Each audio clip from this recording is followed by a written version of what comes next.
Carolyn Holzman, and this is Confessions of an SEO. Usually, I try to keep my weekly confessions to 15 minutes, more or less. And I will admit, Season 6 is definitely SEO-ish and more large language model style than I ever imagined. Welcome to Season 6, Episode 12 of Confessions of an SEO. Today I want to talk about what are these AI engines actually evaluating when they decide whose content they're going to cite. And I'm not going to go with some vague, biggish engineering terms, although I might say things that I haven't said before. And I'm certainly not going to use the term as an explanation of the term and advise you to just go figure it out. So here's my question. Why is content invisible to AI citation? We know that content can be visible because they use it to cite, but why would content not be visible? And I have an answer that I'm sticking with that seems to be testing out pretty damn true and something I would like to posit, perhaps as a methodology to share with you. This is not a hack. Does that sound fair? So I want to share a conversation I had last week with Gemini, and this is Google's AI. And the gist of my query was a new phrase that I hadn't heard specifically before, but one I think I have been swimming in for almost 2 years, like what it represents. And the term is called semantic content cannibalization. Seems like that may be a fair enterprise term, or maybe just something made up by enterprise SEO divisions. I don't know. I'm a little more blue collar on this because when I hear that phrase, I hear it as a fancy way to say duplicate content. Okay, fine. Duplicate content, I know I use that term a lot. Duplicate content has made, or rather I should say, finding all the various forms of duplicate content has made my forensic career. I notice things that pretty much go unnoticed. Duplicate content is always unintentional. You know, nobody makes this because they intend to make duplicate content. So I wanted to kind of clarify for myself, what's the difference between duplicate content and semantic content cannibalization? Well, first, you have to look at cannibalization. That's a behavioral confirmation of duplicate content. It's not the cause of it. The cause is what happens when Google sees two or more pages as either identical by the words that are used, like an identical replication of content word by word, and duplicate content in which the same query is being answered, even if the pages involved are centered around different keyword phrases. In each of these cases, Google gets confused and doesn't know which one it should serve. And pages competing for the same position in that query, they start to trade places in the SERPs, depending on the day of the week, maybe even the search query. It's just really never a good sign for that content. And duplicate content is why listicles using table of content fragment links are a poison pill. But aside from just saying duplicate content, was there something else more to discover, something that I may not have considered? And when I heard this new phrase, my antenna perked up, semantic content cannibalization. So I wanted to know if, let's say I fed into my instance of Gemini some of my research data and writings and things like that. And I wanted to see if Gemini could pick up the connection between the implied, duplicate content and the phrase semantic content cannibalization. I wanted to see if it could pick it out of my content, even though I didn't use that word. And I started with the concept of header tags, specifically H2s, providing the context for AI to understand the page. And I did that so that I could kind of gently work into my real question. And everything went great until the point where I was so close and I finally asked that question. And I have to say, the answer was incomplete, unsatisfying. So I fed Gemini my forensic listicle analysis article and then asked the same question. This time, a more complete answer. Well, obviously that was a little more like it, but I began to wonder, how would AI ever have found my article? Because I can't count on people that don't already know my work knowing about this article, right?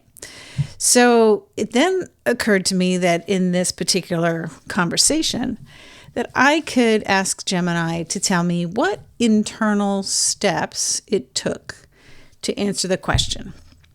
And here's what it said. I looked for the answers in your file, didn't find it.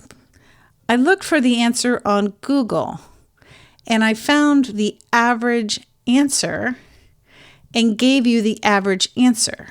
That's the one that was incomplete and unsatisfying. Then it went on to say, your article provided the missing link that standard search results didn't have. Okay, well, that's nice, but how does one replicate this process? So here I am, I'm trying to figure out how to reverse engineer things. So why is good content invisible to AI? I mean, that's kind of like what we're shaking our head at, right? So when I asked, this is what it told me.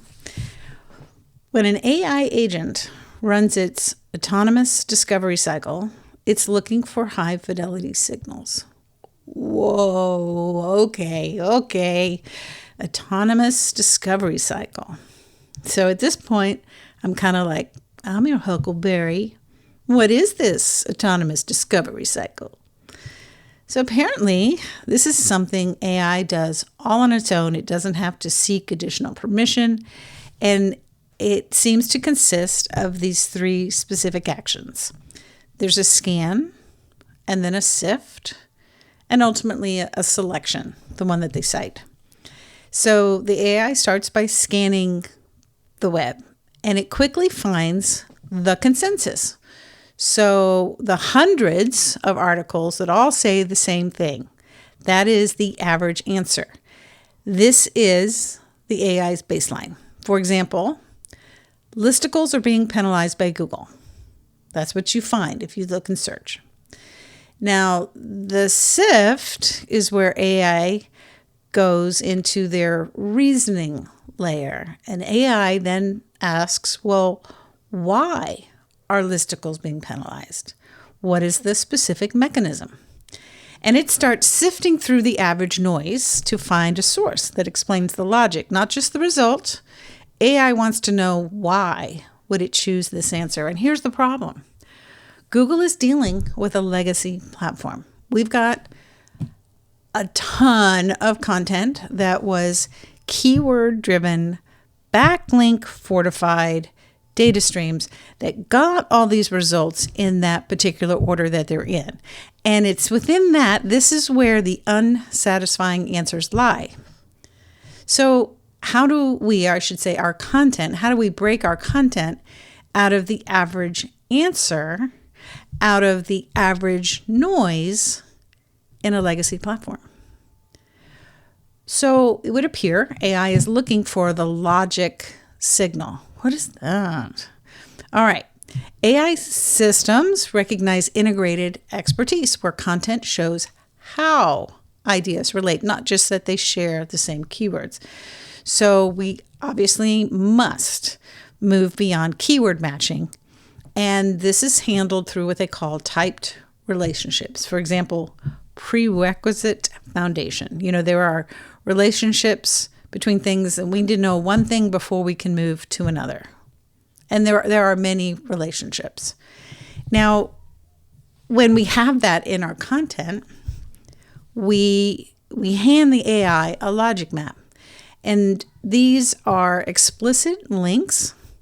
These are the primary citation signals that allow AI to follow your reasoning, not just the keywords. And when they do this, they cite you specifically. Now, after scanning the top 100 results, concentrated expertise acts like a topical magnet.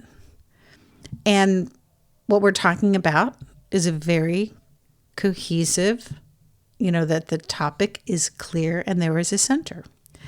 And when it finds something like that, that pulls the AI's discovery logic away from the generalist noise, the average answer, and it turns it towards your specific content. Even if that's on page 8, it'll catch that logic-hungry AI and provide it with the reason why that whatever you're looking for. Well, why? What's the logic behind that?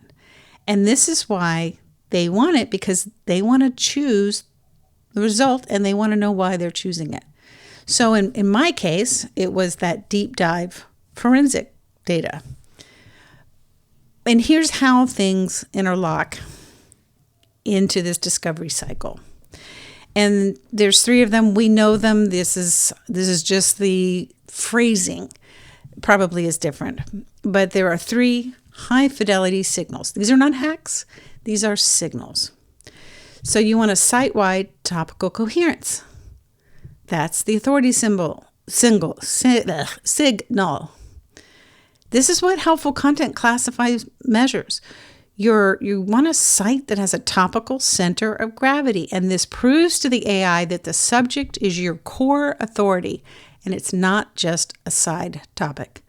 Then you want those explicit semantic relationships. This is the logic signal. AI recognizes integrated expertise when your content shows how 2 or more ideas relate, not just that they share the same keywords. And then the third thing is connected, current, well-maintained content. This is a trust signal. So orphaned, outdated, merged but not connected content is essentially invisible to this discovery cycle. Got that? This is really, I'm loving this. But a page, let's say you have a page on your site that is deeply woven into that knowledge graph, that content is seen as high validity data. If it sits alone in the archives, the AI ignores it as legacy noise. That's how it knows the difference. Legacy noise is the previous era of SEO, the keyword era. So we've heard this before, and we all know this is where we're headed, but we have not been provided, let's say, a roadmap. But the shift from keywords to these high fidelity signals, these are not abstract. Oh, they don't trust you. Well, if they don't trust you, that means you don't have connected content. Get it? So,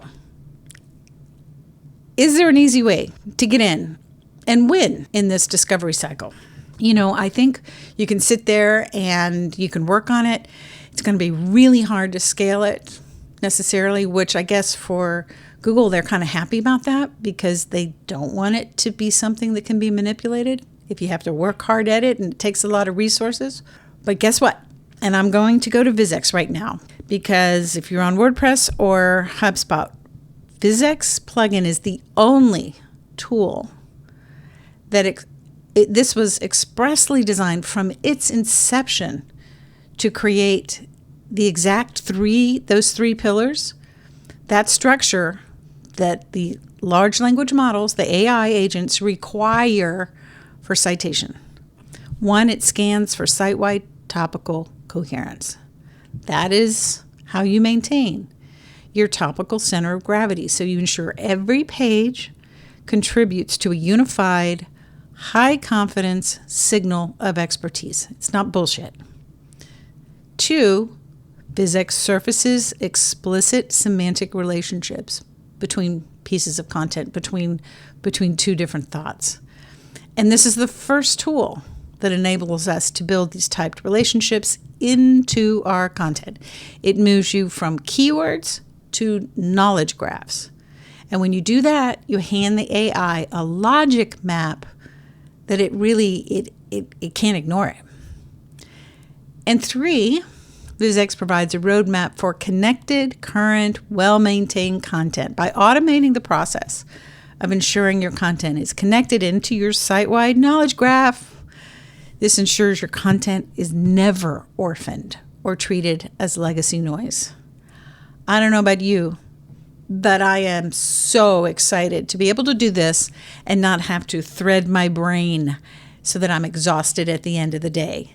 This thing has been freedom. Well, that's it for me this week. As you can tell, I am excited about VizX. It is the world's first helpful content analysis tool. Whatever way you want to look at it, it gets you what you want. You want to have all of these areas taken care of, the topical coherence, the semantic relationships, and you want it connected as a knowledge graph site-wide. So the difference isn't more content, it's connected content. So go to vizx.ai. And as if it wasn't ever important, it's really very important now that you get your content indexed into Google and Bing. So don't leave it to chance. Check out Indexzilla, which is my indexer tool, and you can find it at indexzilla.io. Thank you for being a listener, and until next week, I will see you in the SERPs.